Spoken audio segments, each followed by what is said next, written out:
As we move into the holiday season and the end of our third year of My Wife the Dietitian, we thought we'd celebrate by revisiting some past episodes. We've chosen some that suit the holiday season, as well as a few of your favorites. We want to thank you all for listening to our weekly banter, and we look forward to sharing more with you in the coming year. Wishing you all the best in health and happiness over the holidays. Enjoy the show. Do you struggle with starting new routines to improve your health? It's challenging getting across that bridge from where you are to where you want to be. Listen in to our guest expert on positive approaches to health with dietitian Toni Toledo. What we do know is it is not a straight line. It is not kind of like, A to B to C, and then, at Z we're done, check out. Along the way, there are things that happen that are part of life, that habits fall apart, routines crumble, and we need to be ready to pick up, dust off, and move forward. Stay with us. Enjoying the show? You can help others find it and enjoy it too by giving us a 5-star rating or review. If you feel like reaching out to us with a question or comment, you can send us an email at mywifetherd@gmail.com. And don't forget to visit our website at mywifethedietitian.com, as well as our social media pages. We're on Facebook, Instagram, and YouTube. Enjoy the show. Welcome to My Wife the Dietitian. Hello, Sandra. Hi, Rob. How are you? I'm great. How are you? I'm doing well. Good. We're interviewing Toni Toledo, dietitian, today. And she runs a podcast called Path, Positive Approaches to Health. Okay, yeah. And she has been practicing as a dietitian for many years and has so much information and a wealth of knowledge all about behavior change and helping people over that bridge to where they are and where they know they want to go. Oh, cool. Yeah. That sounds like some pretty useful information for everybody in any situation, really, not just food and nutrition, but so many health goals, I guess, require that kind of, the things that Toni teaches. Yeah, the behavior change model. And it's hard to get into new routines, new daily habits that are positive for your health and help you get to where you want to go with your goals. And, with lifestyle, there's sleeping, there's exercise, there's diet, there's possible habits that you might want to reduce somehow to improve your health. Right. So this can apply to so many people in so many different situations. All of us, really. Yeah, for sure. Right on. Well, that'll be great to talk to her and hear everything that she has to say. So let's bring on Toni.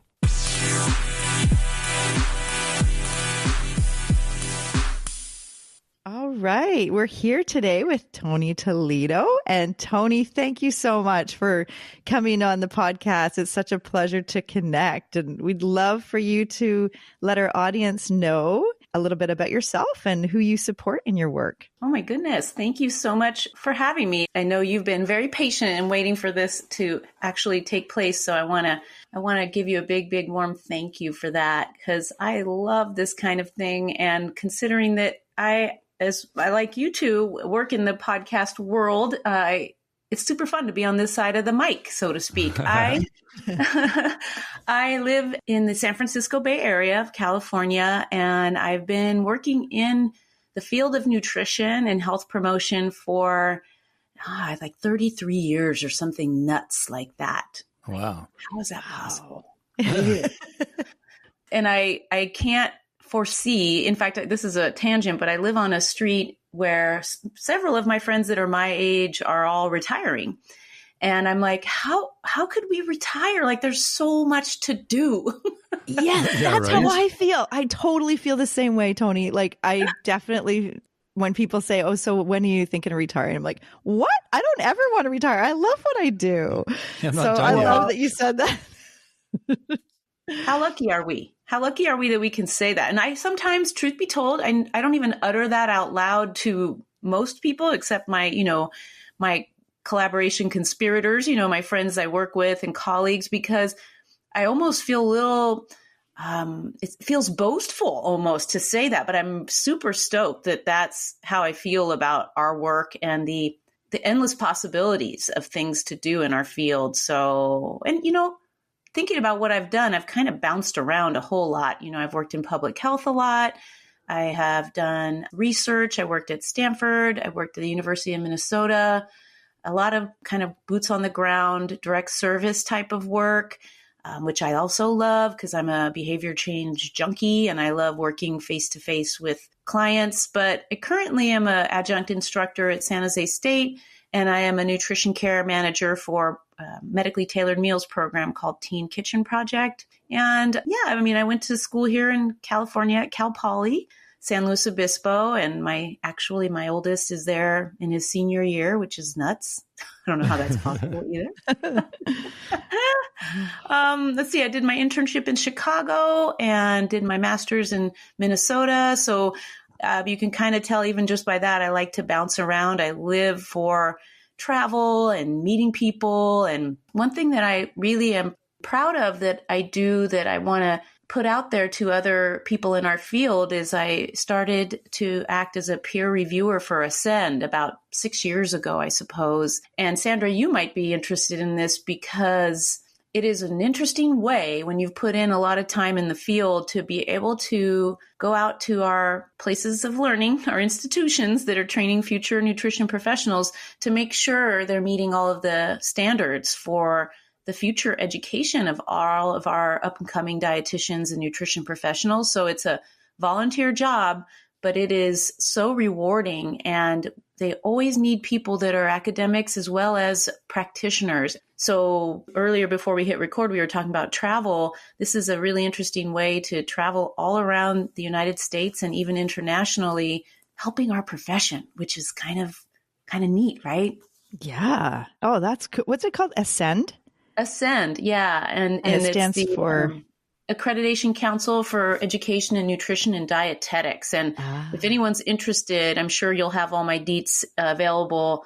I like to stand at the top of a mountain and encourage people to consider it. Cool. Oh my gosh. Yeah. Yeah. That is so interesting. And what a diverse background you have. Just so much variety. And I really love that you've done a lot of work on behavior change.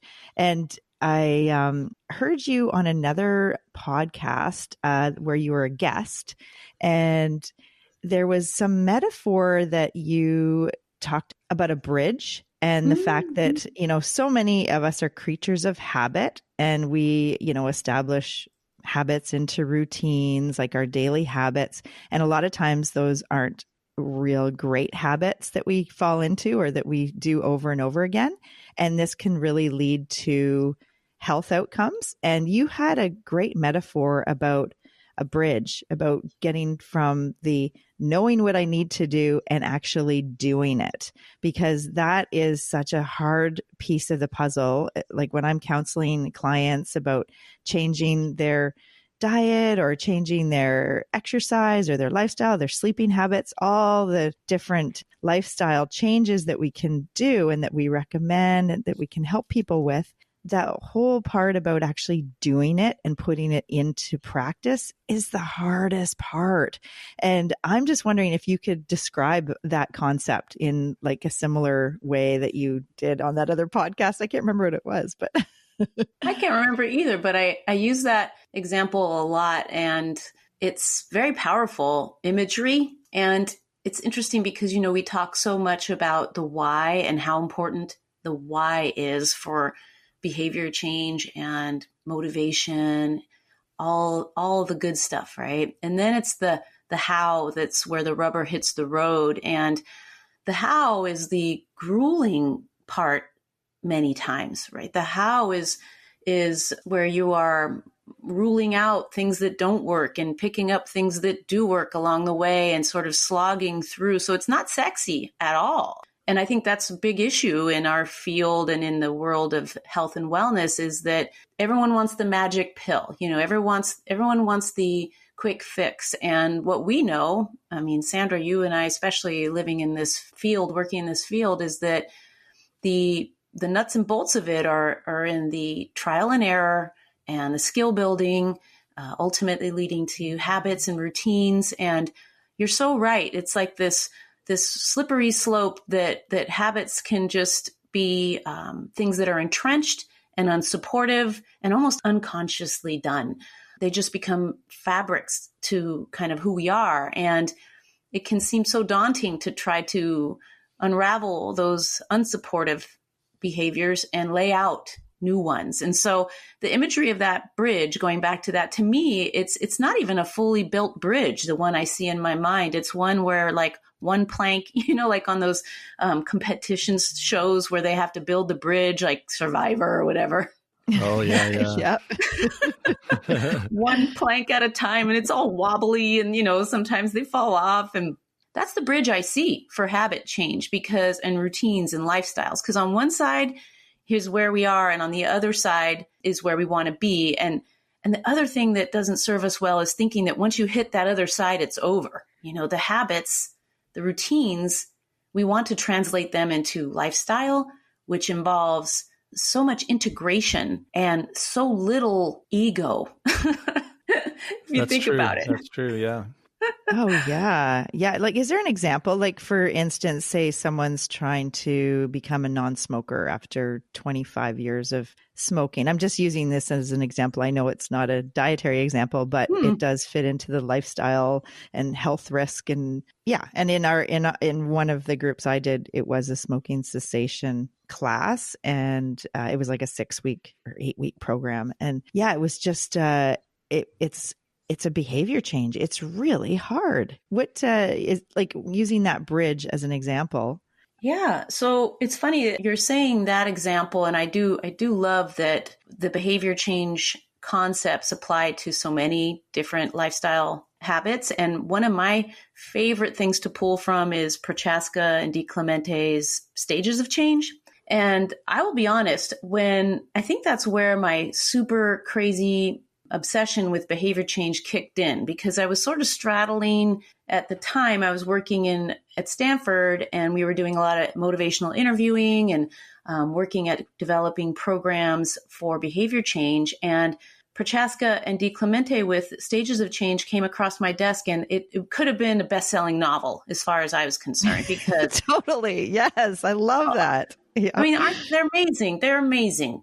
It's amazing. Because it just makes so much sense. What I think about is, that work really was coming out of the addiction world in drug addiction, smoking cessation, et cetera. And what I love so much about the stages of change is the acknowledgement that you don't just go from like, oh, I'm smoking, I should stop because it's not good for me, I'm going to stop. There's all sort of the pre-contemplation, contemplation, action, all those like steps along the way that to me translate into also those slats on the bridge. And so, increasing awareness, bringing focus to the why. Why is this important? What are the risks involved? Sort of the weighing out of the pros and cons, and then acknowledging it's okay to sit in that for a while, and then start to weigh out, what is it that I want to achieve? Well, in this case, I want to stop smoking, and I have the rationale and the motivation for why.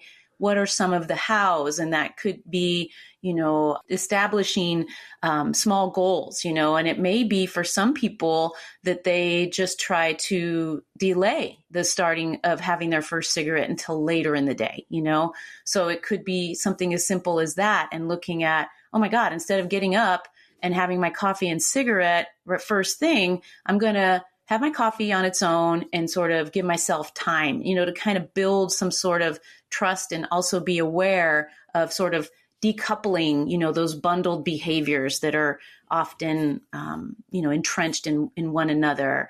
And so, again, picking something super small to do that is progress and heightening awareness. So you say, oh my goodness, you know what? This is not a binary thing. I'm not going to go from smoking a pack a day to not smoking. Most people, how am I going to step down from that? And so you could be, identifying small ways to do that, and then, increasing incrementally, whether that's, again, and I don't work in the smoking cessation world, but I'm sort of translating that. But if you were thinking about even like, if that happened to be eating more fruits and vegetables, it could be something like, make sure I make a grocery list, and then I get to the grocery and I get those veg, and then I, work on starting to prep them more often. And then I, set some goals around one piece of veg at every meal. And then, so you're kind of building up as you go, but small incremental improvements, setting up an environment that supports that, and some infrastructure around that, and identifying habit loops and things like that. So kind of heightening awareness, utilizing different techniques, and being okay with saying, wow, that one wasn't so great for me. What's something else? So kind of constantly seeking other methods, approaches, tips, tactics, and building a toolkit. Because to me, the secret and the success lie in having a big toolkit of things to use for your health promotion that you can wield in different situations. I don't know if that makes sense, but that's kind of... that makes perfect sense. I'm thinking, I often say with teachers, their job is to teach people, obviously, right? Teaching their students. And if their students are like, oh, I don't get that, it's the teacher's job to pick another tool from their toolkit, like you were saying, to try to teach them in a different way, from a different perspective. And that analogy applies to so many different things in life. Like any problem that you're trying to solve, if step one or approach one doesn't work, then you don't give up. You don't say, oh, I guess I can't do it. You try something different, and you keep trying until something works, and eventually something will work. And then you've learned about all the things that don't work, and then that helps you move on when you try to, have a different problem that you're solving in the future. So like you said, I think having that toolbox full of a variety of different tools is really helpful with these kind of problem solving issues. Yeah. And I think about, especially when I teach in groups, I one of the main things I try to lay out as a foundation is that, we may be 25 people. My Monday night group is about 20 people. And I invite them at the beginning of every session to just be all ears, all eyes, and open, because life is such that, Rob, you or Sandra might be dealing with something that seems so different than what I'm dealing with or trying to improve upon. And yet the elements are similar, and the tactics and the approaches can be very similar. Now they're custom because you're different people than I am, so they may manifest differently, but there's a lot to be learned from just even watching people move through their own habit formation, ups and downs, and the relapses. And, because that's the other thing for me. It's like, what we do know is that it is not a straight line. It is not kind of like, A to B to C, and then, at Z, we're done, check out. Along the way, there are things that happen that are part of life, that habits fall apart, routines crumble, and we need to be ready to pick up, dust off, and move forward. That's why earlier I said the ego piece, because along with, a solid ego, you've got grit, which plays a big part in this, as well as a sense of humor, right? Because truth be told, some of the stuff that happens to us, we're like, what? Oh my gosh, now I got to start here again. And it's that, we hear consistency always spoken about, and it is important. But I think more important is persistence, because, we may not be able to be consistent all the time, but persistence is the ability to pick up, dust off, or the willingness to dig deeper into that toolkit and maybe pick something that's at the bottom that you haven't ever used or used in a really long time to use with the situation that you are currently in to help you move forward. Even if it's a half step forward, that momentum is critical when we think about behavior change, just that kind of wind at your back, even if it's a little, wisp. Exactly. Oh, yeah. Yeah, that totally makes sense. And the whole idea of like, when you are trying to figure out, like, you have to identify what's going on for yourself. It's kind of like when you're on a budget or you're watching your money, you actually start to track it. And that helps in the initial phases of behavior change, where you're actually like taking stock and saying, okay, what am I doing now? What do I want to change? And then from there, it's just a matter of like, the tracking is really helpful for the awareness, like you said, to bring it into the awareness, and then to figure out, how do I set my goals? Like what's the next step? So as you said, it's like the messy middle, the how is the tricky part, right? Oh, 100%. 100%. And I really like what you're getting at, because I do think that the awareness, or we use on our podcast, we use the word connection a lot, the connection to yourself, and really being honest with what is working and where your struggles are, what are your weak spots, your blind sides, and acknowledging them, because in doing so, we're able to modify, plan for, preempt, fortify, whatever we need to do. But if we are blinders on, and I see this, I'm sure you have too, Sandra, with our field, people show up and they're like, Toni, tell me what to do. I'm like, I can't, that's not what this is about. First I need to know who you are in front of me, who you see yourself as, what are your strengths, what are the things you want to work on. And then let's try some stuff, because if you're not making the things that you incorporate into your life fit who you are and make them custom, and, again, that all requires awareness and connection. They can be flash in the pan behaviors that the minute things go a little sideways, they slide off like a Teflon pan. They're just gone. Right. Yeah. Totally. Yeah. Oh, yeah. Yeah. Like the whole idea of, could you please just like write me out a meal plan and then I'm good. Like I'll be set for life with a meal plan. It's like, and that kind of shows like why diets don't work, because they're just not sustainable. People don't live that way. People are creatures of habit. And to have a set plan, sure, that's fine in the short term, because you can follow that easily. You don't have to think about anything else. You just follow it. But then it's just when life gets going and you get bored of the food, or you go on a social, outing, and things change, and it's like everything falls apart. And then a lot of people are kind of like the all or nothing, like black and white. And okay, I've screwed it up now, I'm going to start again on Monday, or that kind of thinking. And it's really tricky, because we talked to Wendy Shaw, creator of Craving Change, a few months ago. Oh gosh, was that ever amazing. It was so good to talk with her. And just because I've been teaching that group locally for probably a decade, and it's such a powerful, like, you see the transitions and the transformations for people in their life, and just in how they make those small changes. And I think it's the awareness of like realizing that,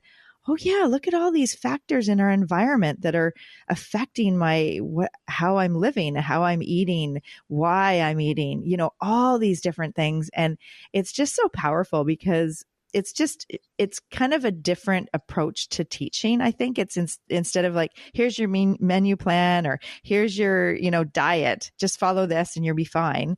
It's like, it's a whole, like, really delving deep in the why, and like, why do we do these things, and why, like, we all do it. Like, we're, like, it's, yeah. Anyways, behavior change is such a big can of worms, but it's so important in our health in the long term. Yeah.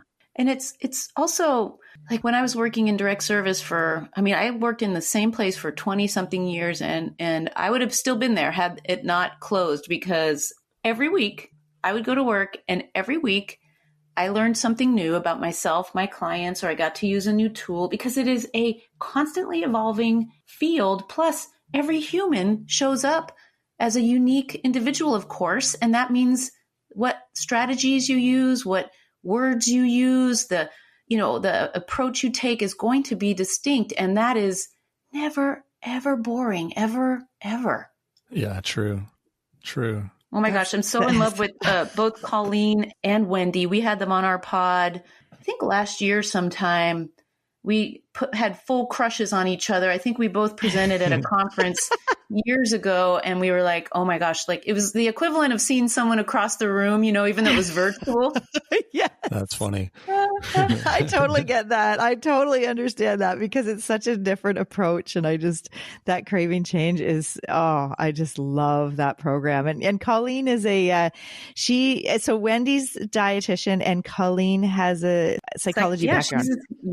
Which is like the peanut butter and chocolate, I like that. So perfect. They're That's amazing. awesome, Toni. That is so awesome. We should link that your interview with them in our show notes, just because I think it's just so good for people to hear and just to be aware of what's happening out in the world. And it's just like, oh, there's just such good work being done. It's awesome.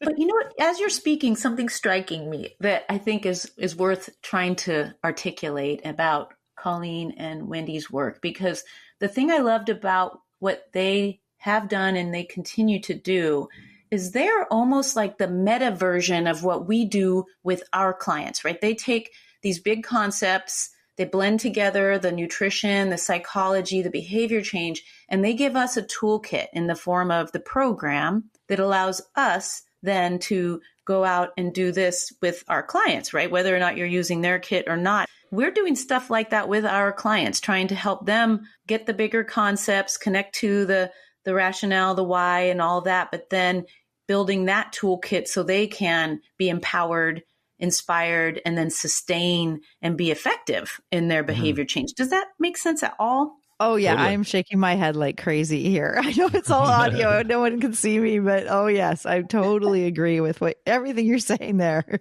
Absolutely. Oh my gosh, just to have that, for people to feel empowered that they have the knowledge and they're getting information about why their behaviors, like what they're doing and what's driving them. Because many of us, we just go on life on autopilot and we don't look at the reasons why. And I think it's so important when we're trying to become healthier or make changes in our daily habits. It's like, it's integral into change.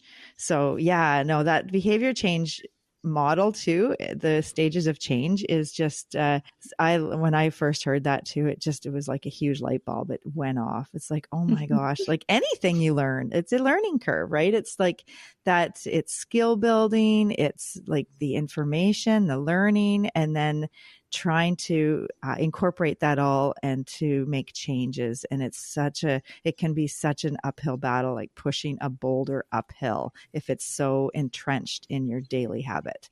So it's so, oh my gosh, this has been so great. Holy Rob, do you have any questions? I wanted to add something too. I've just been quietly listening and making some notes here, but I'll add a couple things. One is just, we need to be realistic. Anyone who's making change in their life or trying to accomplish a new goal, we need to be realistic. And I think we're living now with social media and the internet and all these visual sources of, the before and after pic. Instagram's famous for that now, like you've got this like overweight person and then the next picture is like they're all skinny and healthy. And it's like, okay, well, what happened in between? Like, where's the in-between picture? It's not, people think that, oh, I just do one thing and I can look like that. They don't show all the work that's been done. And so I think that's leading to, like you guys are saying, people coming in going, okay, I need this plan so I can achieve this goal or look this way or feel this way or whatever. It's we've been ingrained to think that it's an instant process, and it really isn't. And then the other thing I wanted to add too is when something I've done a lot in my life too is when I'm making changes or trying to make changes, is looking back at where you are, like how you got to where you are, and all the changes that had to happen to lead to where you are now, and the challenges that you overcame. And it just helps you kind of realize that, you know what, it wasn't a straight road. Like you were saying, it's not a straight path. It's a total zigzag from A to B. And just realizing that, I think, can help people understand that, yeah, it's not going to be easy. It's not going to be a direct path. I'm going to be detoured from, who knows where. And that's okay. That will eventually lead me to where I want to be if I'm sort of following my gut, following my heart, following all the things that are pulling me forward. So yeah, there you go. Important. I think those are great add-ins. And I would see those two and raise you one more too that I think is really sort of helpful. And I think looking at the two of your names on my screen, I'd be remiss if I didn't say this. And that is that I think support and partners, buddies, what have you, can be critical, like the image of the road trip or your health journey. There will be times when, being a solo is part of it, but having company along the way, accountability, perspective. You mentioned perspective just now, Rob, but even just perspective overall. Like, I know that for many of my clients that sometimes when they're in the doldrums or they've had a setback, and I try to leave it up to my other classmates because they all know each other so well to offer up perspective for that client, because it's invaluable. And we're so quick to be, as you mentioned, binary, all in, all out, black or white. I'm either A++ or I'm a failure, right? And really, we live in that middle zone, the gray. And sometimes we call our podcast a beautiful mess because we realized it is so beautiful, but it is often messy, but it is still something that we enjoy, that changed our lives. And for me, habit change is the same way. I mean, whether I'm dealing with injuries or we just got a puppy. So I went from like my, 5:30 run every morning. This is what I do, or, several days a week. I have my routine to, oh, okay, now we have a puppy. It's like having a newborn. So I had to get my sea legs with a new routine. And that was after years of having a steady, solid routine set up. So routines, are those regular ways we do things that are made up of different habits. And they have this really interesting interrelationship, but they often need to be treated with kid gloves. And we have to be patient, give ourselves grace, and allow for time on task and all of that, just like you would a friend as they were trying to change habits. And I think the last thing I wanted to mention too is that I try, because I love this area so much of behavior change, I try to just look through and listen to things with that filter on. And in doing so, I've received a lot of gifts in the form of support type of perspectives and ways of looking at behavior change from non-behavior change people. So like, for example, of course, I have out in front of me, I've got my desk with all this stuff laid out, but a couple of my favorite books, which I know you both know. And one of them is James Clear's Atomic Habits. Yep, I have that.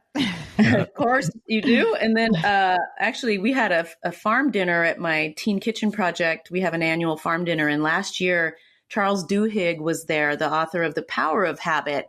And I love his work so much. And when he walked up to the reception table where I was checking people in, you would have thought it was Elvis, right? I was so excited. But his work is really, really important. I was so thrilled that this month's Journal of Academy of Nutrition and Dietetics front page, Sandra, this is a big deal. Use of cognitive and behavioral strategies during a weight loss program. So, I mean, I haven't seen that front and center in a while, so it's exciting. But I mean, like Adam Grant's work, also supports behavior change in a lot of ways, even though he's looking at it from a workplace standpoint.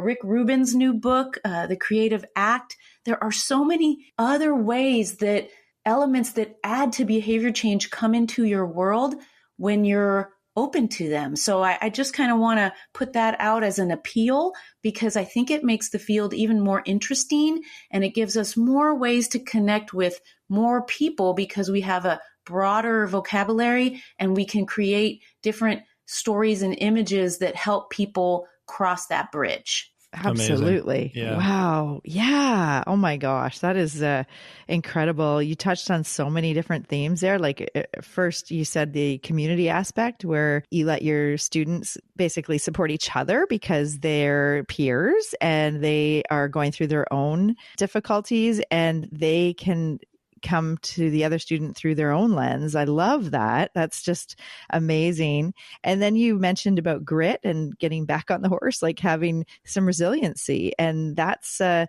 also something that people need to celebrate, like that type of, feeling that, okay, I can do this. I can do it. This is really hard. The messy middle is really hard, but you can do it. And it's not a straight line. And things change and life gets in the way. You got a new puppy. You're not going to be doing your run every day anymore.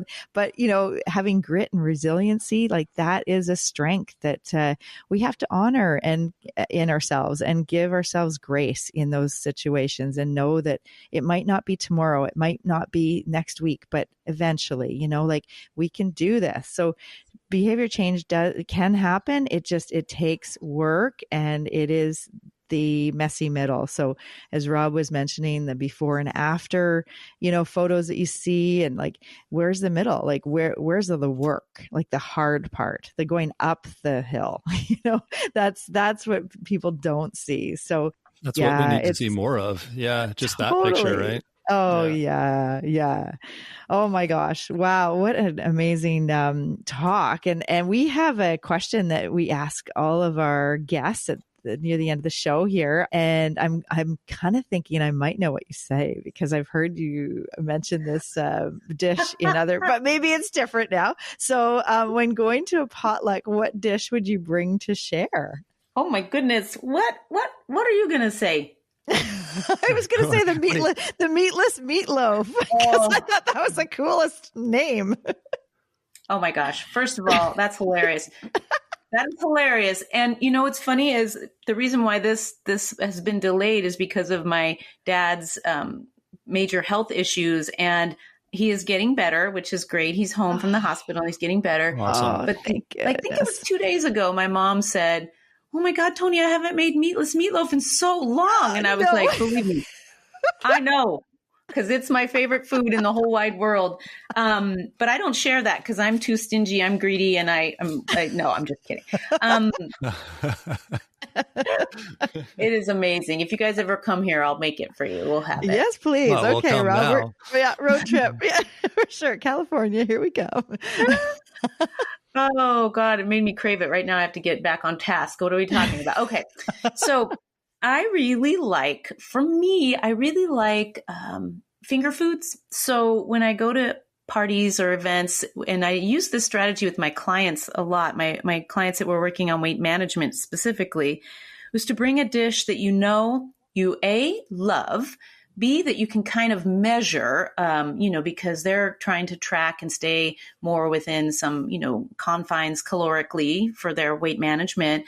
Like you can measure a ballpark about what you're working with versus a typical party atmosphere where, the rails, you're off the rails kind of thing. But right. that, taste good, that are supportive and that are pretty. So I have this big blue platter that was my grandmother's that I love. And I like to put different little appetizers, finger food on there. And there's two examples that I find that are easiest and that are surprising to people. One is like a English cucumber, circles. So you make the coins or the rounds, and you can either put a little bit of like hummus, or you could put a nice soft cheese if you'd like, but just a dollop, and then a topper. And that could be whatever you want, an olive, a nut, a cranberry, an herb, but you can almost visualize this little tray here covered in these coins that are pretty to look at with the contrasting colors, and they're just grab and go, right? They're kind of flavor fun because there's a crisp bottom, some sort of creamy, and then either a sweet or a nut. So that's one kind of plug and play option that I like. I just made pesto. So I'm just thinking I might do that. We have a ton of cucumbers, and then we have this homemade pesto. I might just put a little bit of pesto on it, and then an olive on top. Oh, I love it. Great idea. Yeah. That's perfect for sharing. Yes. I never thought of pesto. That's a great one. And the cucumbers, nice stands up to it because it's so simple. I like that. The other one that surprises people, and I sometimes have to nudge them to try it, are the persimmons, the hard persimmons, not those soft gloppy ones, but they're hard. They're like an apple, and they come around in the winter, and they're bright orange. And I slice them up, and I put a tiny dollop of like Alouette or a Boursin cheese, like just, like the size of your pinky fingernail, very small, on top of that. And then a cranberry, or if you have like a fresh blueberry or a raisin, something to, again, just top it. And there's this blue platter, these orange cut up, nice crisp fruits, and then this little savory bite, and then a surprise on top. And once people try those, because I sometimes have to encourage them, it's lights out. They're on board. They're wondering where they are at the next party that I go to because it's a surprise. That's awesome. That's so cool. The colors, that's like our logo, Rob, like the blue background and then the bright orange. Sorry, anyways, I love those colors together. That's funny. It reminds me that little combination. It reminds me of these little things I made for the kids when they were younger. I called them banana shooters because I thought that was fun adult kind of humor, right? But they were a slice of banana with some peanut butter and a chocolate chip and sometimes a raisin. And I'd just make a plate full of those and they'd be gone in seconds. And kids would come to our house that we've never met before, or for the first, we'd know them, come for the first time, and they'd be like, "Can we have banana shooters?" Like it's like legend at school that the kids talked about these awesome banana shooters, and they'd come and ask for them specifically. So yeah, they're a hit as well. That's hilarious. And I'm just picturing the playground and like the yard duty hearing, "Hey, did you try those shooters at the Gentleman?" Exactly. That was my thinking, right? The adults hear that. They'll be like, "What? Banana shooters? What do you mean you had banana shooters?" That's awesome, you guys. Aw. Oh my gosh. That's so funny. Oh, well, thank you so much, Toni. This has been so fun. And what a great breath of fresh air just having you on here and chatting and just all the wisdom that you have. It's just incredible. This has been awesome. Rob, do you have any other thoughts or any comments? No, just the same as Sandra said. I just appreciate you joining us today and sharing your thoughts and wisdom. And I'm sure everyone will appreciate what you had to say. So thank you. Well, you guys are a joy. And I do feel almost like I've been a guest in your home without the banana shooters, but almost as good. Yeah, without the cleanup either, because that's exactly, always right. Yeah, that's a perfect way to do it. For sure. But this has been so much fun. I really appreciate it. And I just think it's so amazing that you work together on this. It's a beautiful project and I've been honored to be a part of it. So thank you. No, thanks for joining us, and we'll definitely connect with you again in the future. Definitely. I'm definitely coming for that meatless meatloaf too. No doubt. I better get cooking. I better get started. That's right. Awesome. Thank you so much, Toni. We'll talk to you again. All right. Thank you. Wow, wasn't that awesome? Yeah, she's a wealth of knowledge. Very scholarly sounding too. I don't know if you picked that up, but just sounded like she's been in a educational. Yeah, I enjoyed hearing that kind of perspective. Yeah, absolutely. It's probably part of her research background, and she's a professor who teaches. So yeah, plus she's a clinical manager and she works on the front line with people. So yeah, like great background. It's been a few years since I've been in school, but it sort of brought me back, just kind of like that, the language and the how things were being discussed is like, oh, this feels like school. I know. In a good way. Yeah, absolutely. A practical, like hands-on way. Yeah. Great information. Yeah. It was really good to talk with Toni, and we're going to put, there's going to be lots of information in the show notes to check out her own podcast path, the positive approaches to health. Yeah. It sounds like they've got a neat thing. Her and her podcast partner they're either traveling or they're doing like virtual traveling and doing different interviews with people. And I don't know, it sounded kind of like a neat concept. We'll have to dig into that a bit more. And it sounded fun. Yeah, it's really cool. It's they've been doing it for 5 years. Wow. Yeah, it's so good. Which is forever in the podcast world. That's long term. I get that. Yeah, that's a lot of work. 5 years, holy. Yeah, they've made a lot of connections and collaborations, and it's so cool, like all the work they're doing and helping people and the outreach. For sure. So what do we have coming up next? We're doing nutrition nuggets next on Wednesday, and we're going to actually address a listener question about healthy cookware.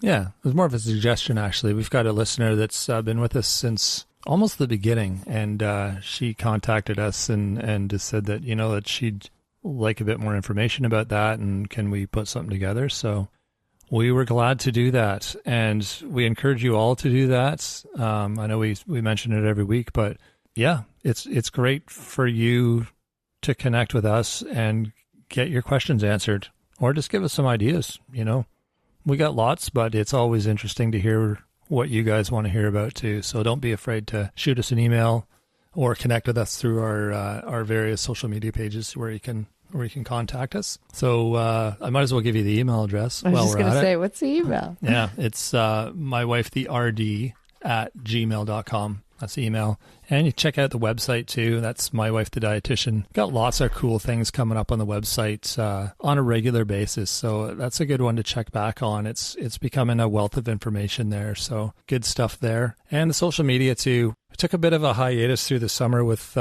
posting, but we're back at it. Or we're going to be back at it a bit more often now. So there'll be new things popping up there fairly regularly as well. So check those out. We're on Facebook, Instagram, and YouTube.